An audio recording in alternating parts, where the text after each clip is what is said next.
The night my husband spat out my food wasn't just a bad dinner. It was the moment I realized I was done. Done with the disrespect, done with the humiliation, and done with pretending everything was fine. I'm still shaking as I tell you this. My phone keeps buzzing with texts from people I don't even want to look at. My name is Alicia, and this is the story of how my 6-year relationship, 3-year marriage to Arthur, imploded in the most spectacular, soul-crushing way possible. Arthur and we met at a weird outdoor mural painting event years ago. I was just there to kill a Saturday. He was dragged by his cousin. He made a dumb joke about mixing the wrong paint colors. I laughed, and we ended up getting coffee. I liked that he wasn't a try-hard, or so I thought. We started dating, moved in, eventually got married, the usual progression. But I always felt a strange unease around his family, especially his mom.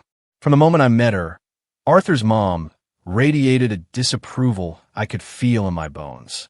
It wasn't just a gut feeling.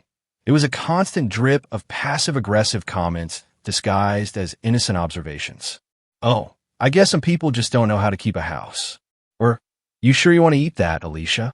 Then she'd laugh, a brittle, fake sound, like it was all a big joke.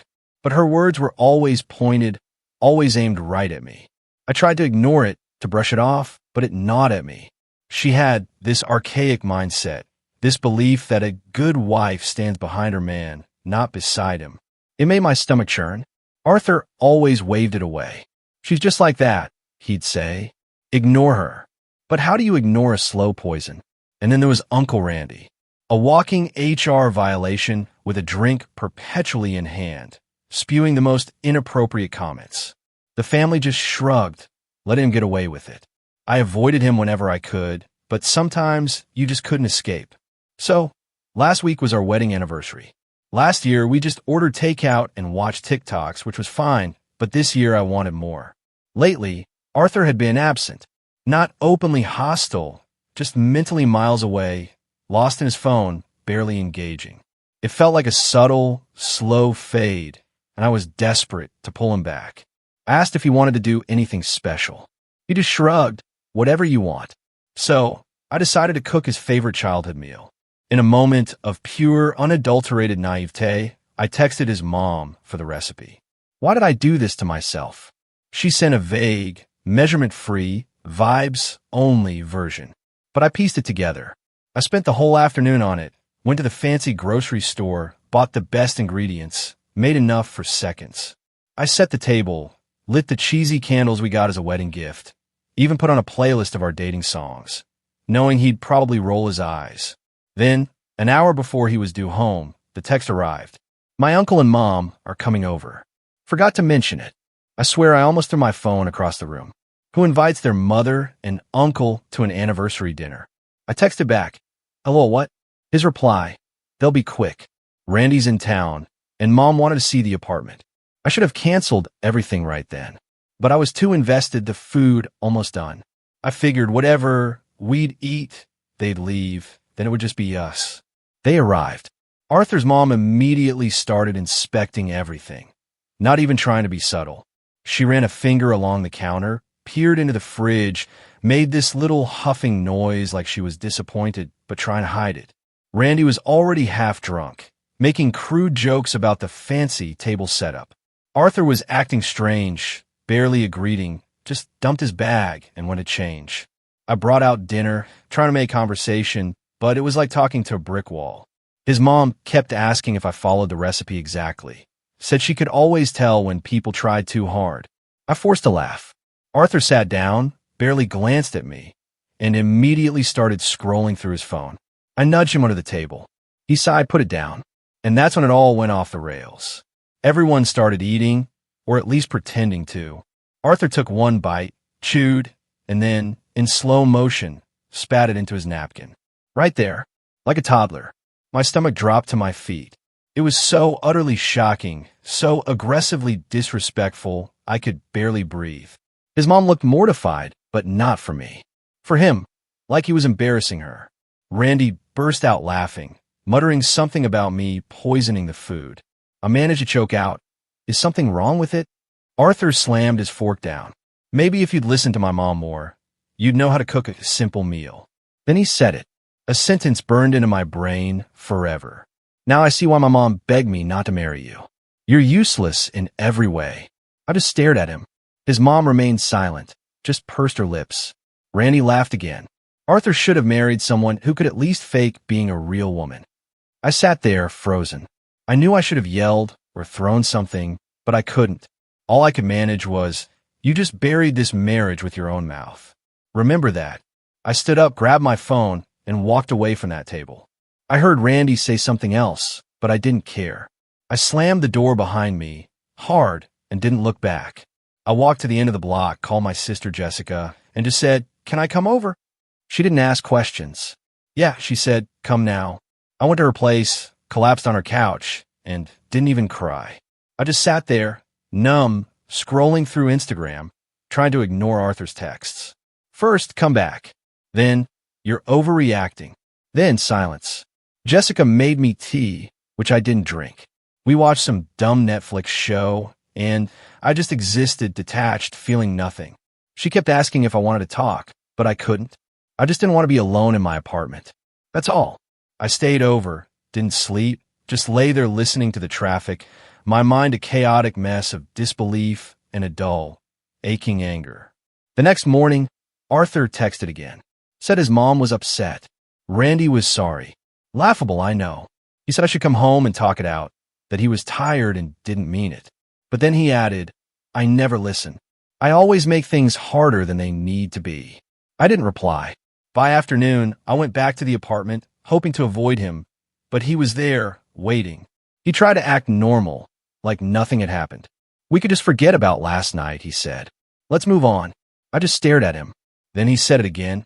I should have married someone who knows her place. He sat there, looking at me like he expected me to apologize. I didn't say a word, just walked past him and left again. I could hear him muttering to himself, something about how I always blew things up, how his mom was right, how he never should, how it expected me to change. Jessica picked me up that night, took me for pizza, and didn't ask questions. When I finally told her what happened, she just kept shaking her head. "I never liked him anyway," she said. For the next few days, I crashed at her place, trying not to think about it. But of course, it was all I could think about. Arthur kept texting, sometimes apologetic, sometimes blaming me. I blocked him for a while, then unblocked him because, morbidly, I wanted to see what he'd say next. Thank God he didn't show up at Jessica's. His mom texted once, saying she hoped we could work things out, that marriage was hard work, and I should try harder to make Arthur happy. I didn't reply. It just made me angrier. To cope, I started making a list of what I needed to get from the apartment. What was mine, what was his. I realized how much of my life had been absorbed into his, my favorite mugs, my books, all mixed in. I texted him, said I'd come when he wasn't there. He just replied, "Fine, just let me know when." I kept replaying that dinner in my head. Had I missed something? Was there a reason he snapped? He'd always been weird about his mom. If she disapproved of something, he'd sulk for days. He grew up hearing that a wife's job was to make a man's life easier, and I guess that just stuck. I tried to talk to him about it before, but he'd always just shrug it off, say I was too sensitive, or that I was looking for reasons to be upset. I know I'm not the most chill person, I get that, but I don't start drama for no reason. I just couldn't fathom how you could say such vile things to someone you claim to love, and then expect them to just get over it, to make things easier for you.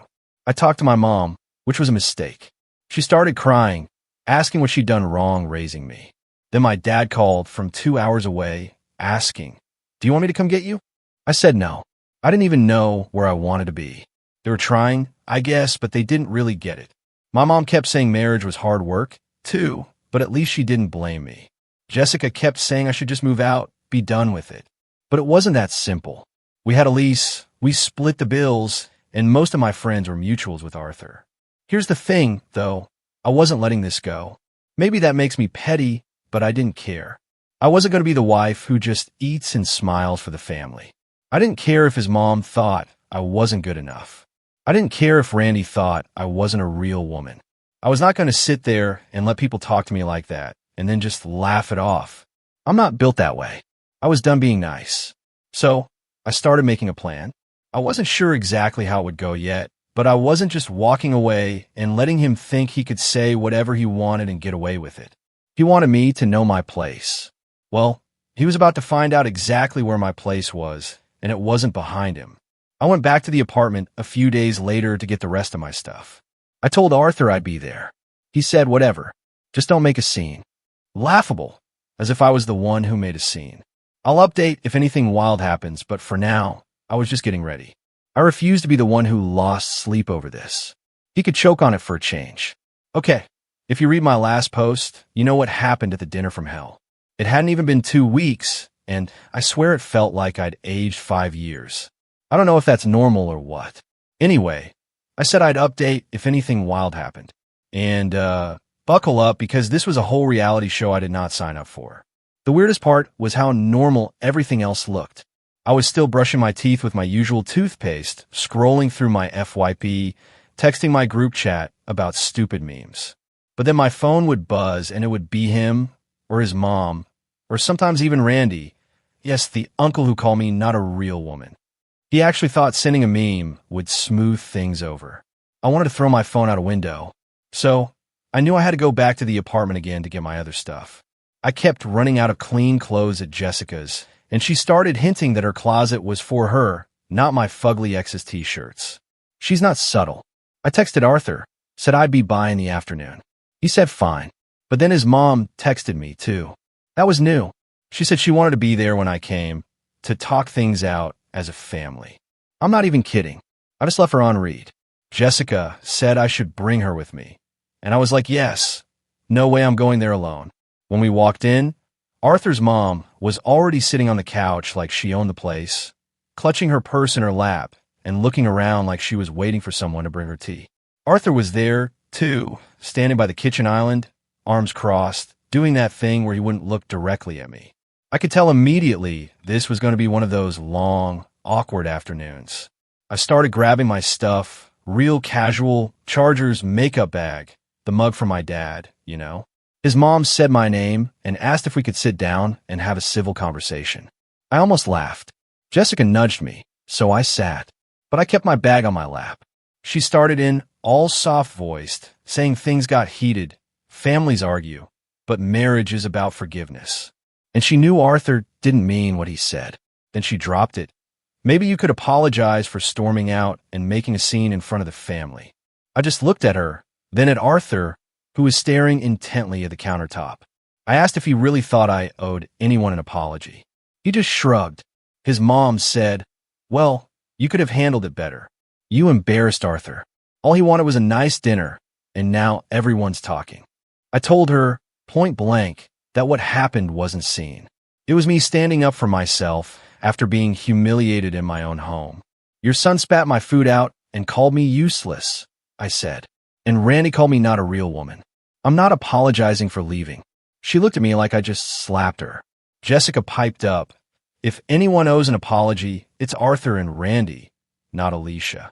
Arthur's mom got all flustered, said she wasn't here to take sides, but that sometimes people just needed to let things go for the sake of family.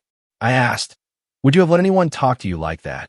She straight up ignored the question, just said, it's different. You're married. You made vows. Arthur finally looked at me and said, can we not do this right now? Just get your stuff. I stood up and said, you're right. I'll just get my stuff. I brushed past him and he tried to grab my arm. I shook him off.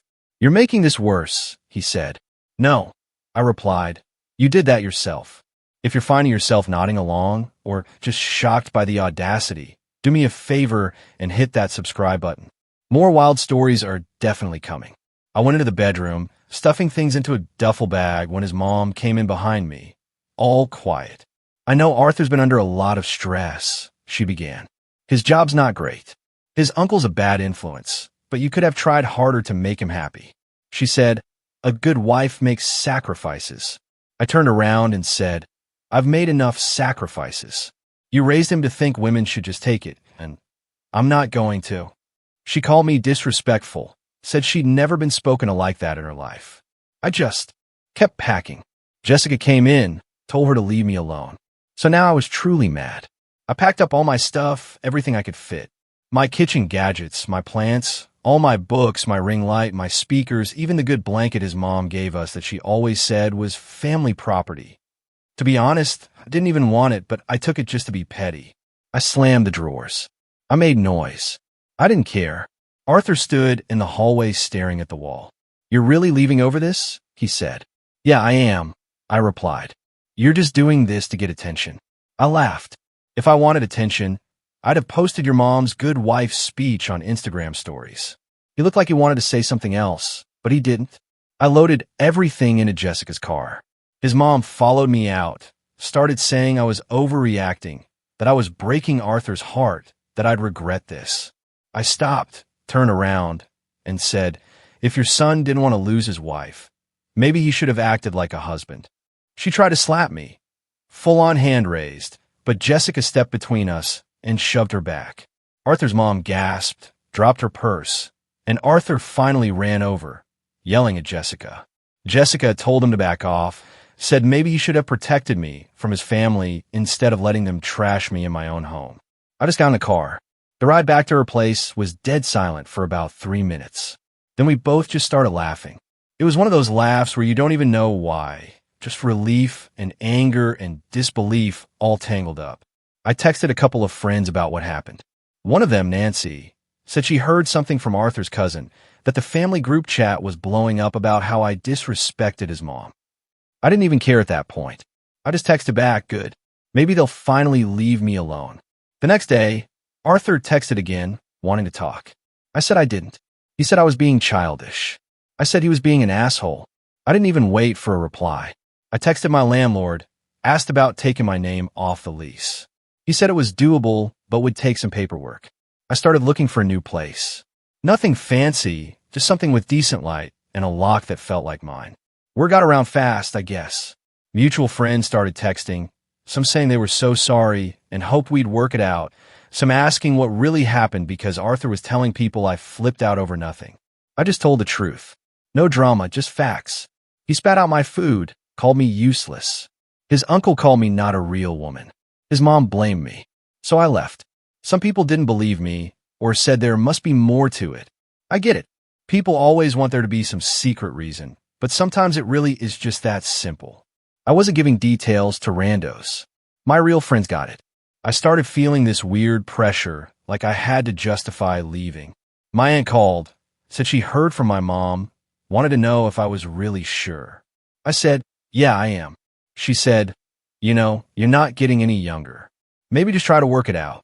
I blocked Arthur on everything for a few days. He started emailing me, which was wild because who even uses email for this?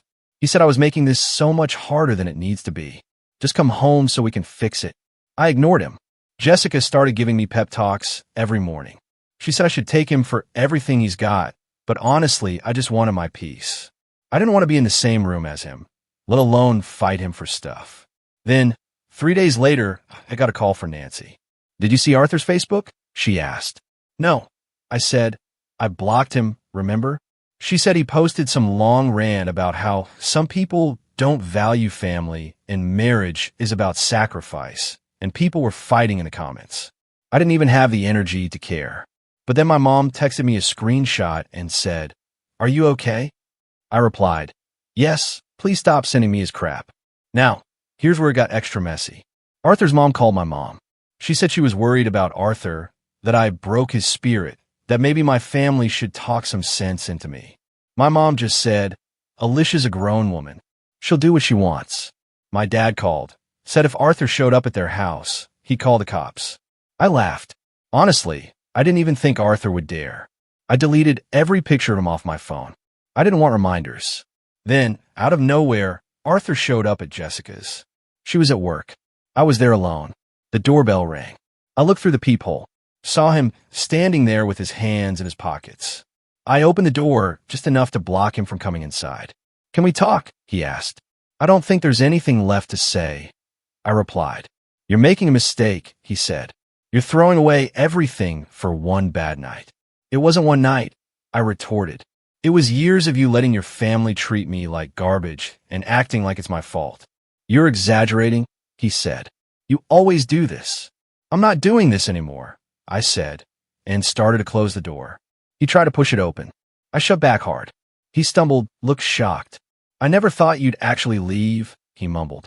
"Well, Now you know, I said, and slammed the door. I texted Jessica, told her what happened. She was furious. She said the next time he came over, she was calling the landlord. Please do, I replied. I signed the paperwork to take my name off the lease. Landlord said it would take a week or two. I started moving my stuff to a friend's spare room. It was small, but it was quiet, and no one told me how to load a dishwasher.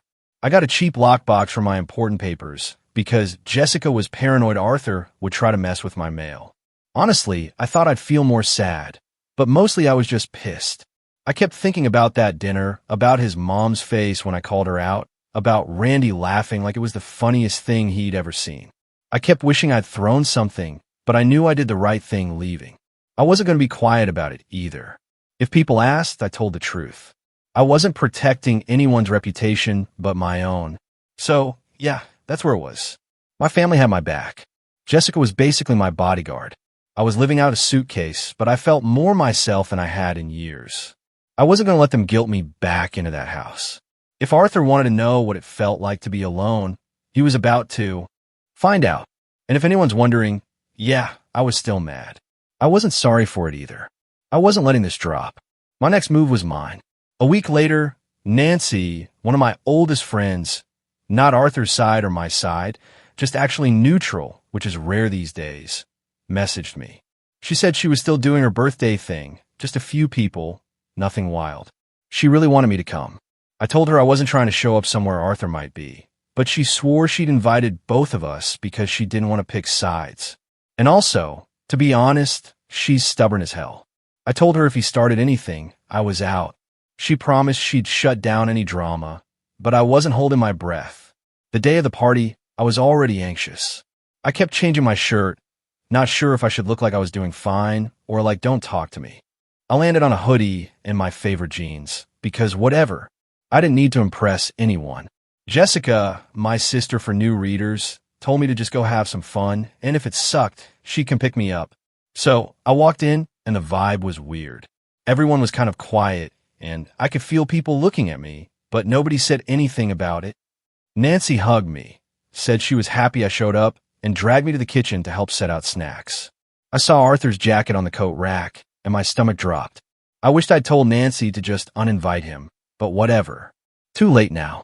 I was halfway through filling a bowl with chips when I heard Arthur's laugh from the living room. It was this fake, too loud laugh, like he was trying to prove something. He was holding court with a few of his friends, telling a story about his crazy week.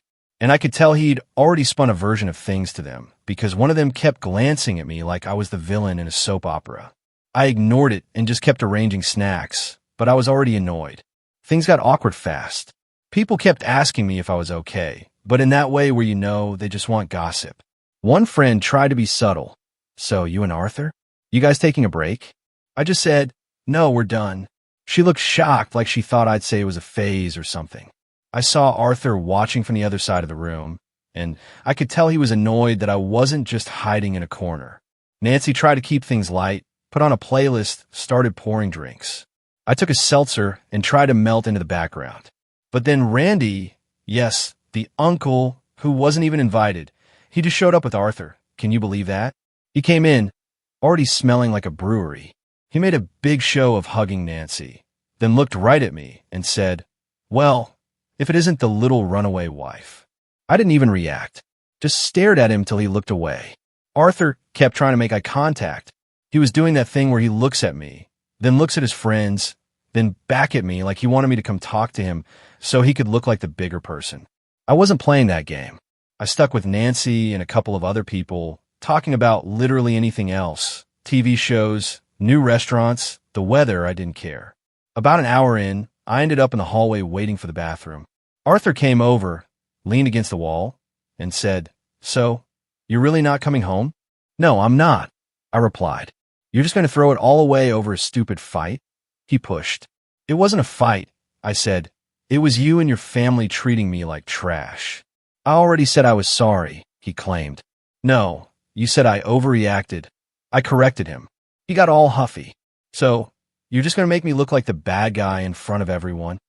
You did that yourself, I said. I tried to walk past him, but he blocked the hallway. I told him to move. He didn't, so I pushed past him.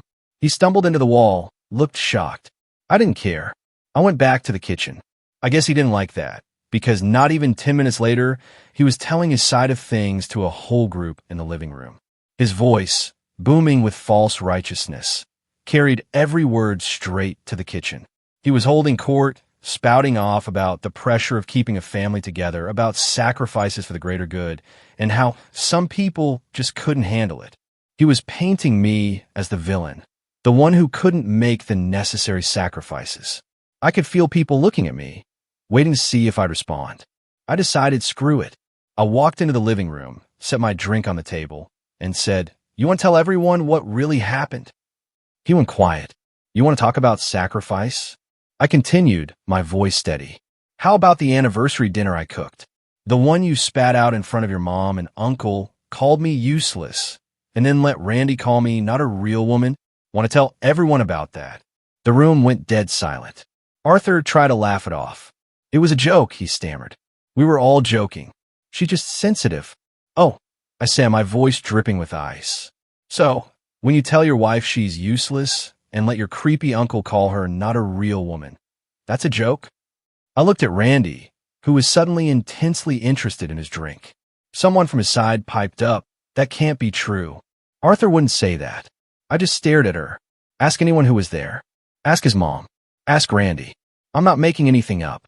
I stood taller. I didn't leave because of one fight. I left because I'm done letting people treat me like garbage and then blame me for not smiling about it. Arthur started to get defensive. "You're twisting things. You always have to make a scene." "Maybe," I countered, "if you'd listened to me once in 6 years instead of your mom and your drunk uncle, you'd still have a wife." Randy tried to butt in. "Oh, lighten up. It was just dinner." "Yeah," I said, turning my gaze to him. "For you, it's just dinner. For me, it's 6 years of biting my tongue so you can make your little jokes. I'm not doing it anymore." I looked him right in the face. "You want to know why I'm leaving? Because I'd rather be alone than spend one more day with a man who thinks knowing my place means eating and saying thank you." Nancy tried to change the subject, but it was too late. The whole party was just staring at us. Arthur looked around like he wanted someone to back him up, but nobody said anything. I grabbed my bag, said, "I'm done here," and walked out. On the way out, I heard someone whisper, "I can't believe he really said that." I was standing on the curb, texting Jessica to come get me, when Arthur came out, following me to the sidewalk. "You didn't have to do that," he said. "Neither did you." I shot back. He tried to grab my arm. I pulled away hard. He got mad. "You're making a huge mistake." "You made it for me," I said. Then, get this. Randy came out, tried to get in my face. "You're just mad you're not part of the family anymore." I actually laughed. If being part of your family means being treated like dirt, then good riddance. He tried to step closer, but Nancy came running out and physically got between us. She told Randy to back off, said if he didn't leave me alone, she'd call the cops. He finally slunk away, muttering. Over the next couple of days, I got texts from people who were at the party. Some said, "I had no idea it was that bad. I'm sorry." Some just wanted to know the tea. I ignored those. A few of Arthur's friends unfollowed me, which was fine. They never liked me anyway. Nancy texted me, said she was proud of me for standing up for myself. She said Randy tried to talk his way back into the party, and she threatened to call his wife. I laughed. Apparently, even his own family was tired of him. Arthur texted me a few times, saying I embarrassed him, that I made him look bad in front of his friends. Oh, and get this. His mom tried to call my mom again, saying I caused a scene and ruined the family's reputation. My mom just told her to stop calling. Honestly, I wish I'd gotten that on video. I was figuring out my next steps, but I felt lighter. I didn't have to tiptoe around anyone. I could eat what I wanted, watch trash TV, leave my dishes in the sink if I felt like it. I kept thinking about that night, about how Arthur looked when everyone realized he wasn't the victim. And it made me feel, I don't even know, not happy, but satisfied. Like, yeah, I did that. I knew this wasn't the end. Not really. Arthur was still out there, probably telling his version to anyone who would listen. His mom was probably still fuming, but I didn't care. I finally did what I should have done years ago. I stopped letting people walk all over me. Next up was finishing the paperwork and making it official. And if he thought he could guilt me into coming back, he had another thing coming. I spent too long being quiet. Not anymore. I'll update if anything else wild happens. But for now, I was just going to enjoy not having to see his face every day. Honestly, I thought that would be the peak of the drama, but I guess I should have known better. I thought I'd be writing this from some new, peaceful headspace, but to be honest, it was just as messy as ever, just in a different way. It started with the keys. You ever notice how keys get heavy when you don't want them anymore? I had this little pile, car, mailbox, apartment, the extra one for the storage unit, all on this keychain he bought me on a trip, which I mostly kept out of guilt because I never liked it. I've been carrying them around for days, just switching bags, not really wanting to go back to the old place, but knowing I had to do it eventually. Jessica kept bugging me, saying, just get it over with. The sooner you're done, the sooner you can stop thinking about it. So, I finally texted Arthur, told him I'd come by when he was at work. I needed to grab what was left and drop off my key. He said, what's the rush? Just wait. We can talk. Maybe work things out. I ignored that. I literally just said, I'll be there Tuesday morning. No reply. So Tuesday came. I rolled up around 9 a.m., headphones in, hoodie up, hoping to be invisible. It was cloudy, which felt right, actually. I let myself in, and I swear the place hit different when you knew you were about to never see it again. Everything looked smaller. The kitchen still smelled like the candles his mom gave us, which made me want to throw them out the window, but I didn't because I was trying to be the bigger person. The couch was covered in crumbs and someone's hoodie, not mine. There was a pile of mail on the table, mostly junk, one envelope from the bank, which I left for him because I was done with his bills. I started packing the last of my stuff into boxes. It was the boring things. Phone chargers, some books, my favorite mug that got left in the dishwasher, a couple of plants I didn't want to kill by moving them too soon. I moved slow, methodical, so I didn't forget anything. The whole time I was half expecting Arthur to come busting through the door, but he didn't. I found a note taped to the fridge. It was in his handwriting. Just said, I wish you'd talk to me. The audacity of it made a bitter laugh escape my lips. I ripped it down, crumbled it, and tossed it into the trash. Talk. We were way past talking. I got to the bedroom, opened the closet, and found a box I didn't remember packing. It was all the anniversary card we ever gave each other, shoved together with some random receipts and old photos. I almost just left it. But then I saw one of the cards was from his mom, like a card to me saying, welcome to the family, from our first Christmas. It was wild to think she actually pretended to like me back then. I threw the whole box in the trash. After an hour, I was done. I left his stuff exactly where it was. I wasn't giving him the satisfaction of saying I trashed anything. I set my key on the table next to the junk mail. Then I pulled out the manila envelope with the divorce papers. To be honest, that was the most satisfying part. I left them right in the center of the table so he couldn't miss them. For good measure, I left a sticky note on top. You buried this marriage with your own mouth. Remember that. I walked out, slammed the door behind me. It wasn't even noon yet. The call started around 3 p.m. First, it was just a missed call from Arthur. Then another, then a text. You need to come back. We need to talk. I didn't answer. 5 minutes later, he called again. I let it ring. By dinner time, I had 7 missed calls and 3 voicemails. The voicemails were a mix. The first one was all, I don't understand why you're doing this. The second was angrier, like, you're making a huge mistake. You'll regret this. The third was almost whiny, saying, you can't just leave. You owe me a conversation. I deleted all of them. He texted, I'm coming over if you don't pick up. I texted back, you show up here, I'll call the cops. He didn't show up. For once, he listened. Jessica came home, saw my face, and asked, how many voicemails so far? 3, I said, but I bet he's just getting started. She laughed. Block him already. I wanted to see I'm not answering, I said. That's the point. I got a DM from his cousin on Instagram saying, Arthur's really upset. Could you at least meet up and talk? I replied, tell him to stop contacting me. I blocked the cousin. 3 days went by like this. I kept expecting him to show up at Jessica's. At one point, I heard footsteps in the hall, and I was ready to throw hands, but it was just the neighbor's dog. Nancy texted me, said Randy, the uncle, was telling people I stole half the apartment. I laughed, sent her a pic of my sad little pile of boxes, and said, Tell him if he wants the ugly teapot back, he can come get it himself. She said he wasn't allowed in her building anymore after what happened at her birthday. I started getting more messages from people on both sides. Some friends were supportive, some were just nosy, wanting the full story. I kept it short, just sent them the same line. He spat out my food, called me useless, let his uncle call me not a real woman, and then told me to know my place. I left. No one really had a comeback for that. My mom called, said she got a letter from our... She said I was breaking up the family, that I should think about the vows I took, that I needed to forgive and forget. My mom said, "You don't have to respond. I'll handle her." "Thanks," I said. "Please do."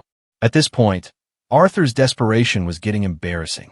He started posting vague stuff on Facebook like some people just don't appreciate what they have, and loyalty is rare these days.